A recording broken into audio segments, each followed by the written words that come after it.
Emerging business conclave में आप सभी का स्वागत है।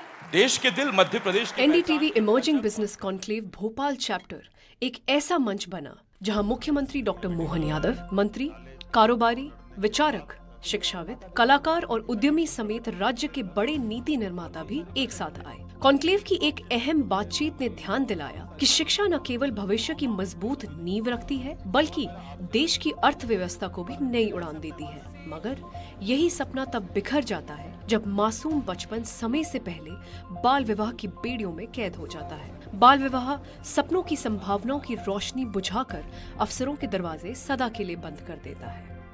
बातचीत में जाने माने बाल अधिकार कार्यकर्ता और जस्ट राइट्स फॉर चिल्ड्रन के संस्थापक भुवन रिबू ने बाल अधिकारों पर बड़ी ही बेबाकी से अपनी बात रखी।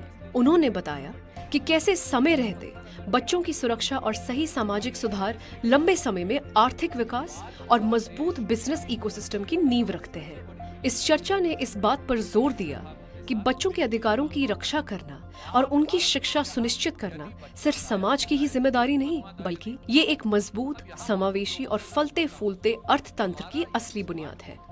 अब भारत में आज मात्र 19,000 करोड़ रुपए की जरूरत है देश की हर बच्ची को 18 वर्ष तक शिक्षा दिलाने के लिए। तो कोई कारण नहीं है कि अगर सारा भारत इसको कॉरपोरेट सोशल रिस्पॉन्सिबिलिटी से अपनी रिस्पॉन्सिबिलिटी थोपी हुई के बजाय कॉरपोरेट सोशल अकाउंटेबिलिटी की तरह देखे कि यह हमारी अकाउंटेबिलिटी भी है, ये हमारी जिम्मेदारी के साथ साथ हमारी अपनी सोच भी है।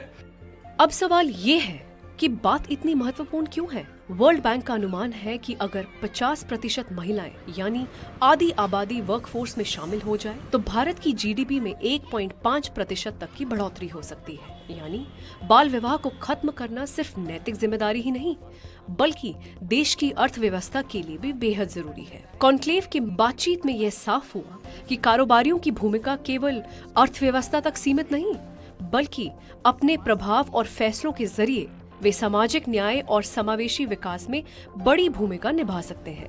Be just. मैं आपके अंदर जो ये सही और गलत की सोच है, अगर ये बच्चा मेरा होता तो मैं क्या करता, अगर इस इलाके में मेरे बच्चे रह रहे होते तो मैं क्या करता, मेरी फैक्ट्री के बाहर अगर मेरी बेटी घूम रही होती पैदल तो मैं क्या करता, जो मैं तब करता उसी की जिम्मेदारी लेने के लिए मैं आपसे अनुरोध करूंगा। तो अगर हम भारत में बाल विवाह या ट्रैफिकिंग या इस तरह की बुराइयों को खत्म कर देंगे तो दुनिया की 1/3 बुराइयां खत्म हो जाएंगी।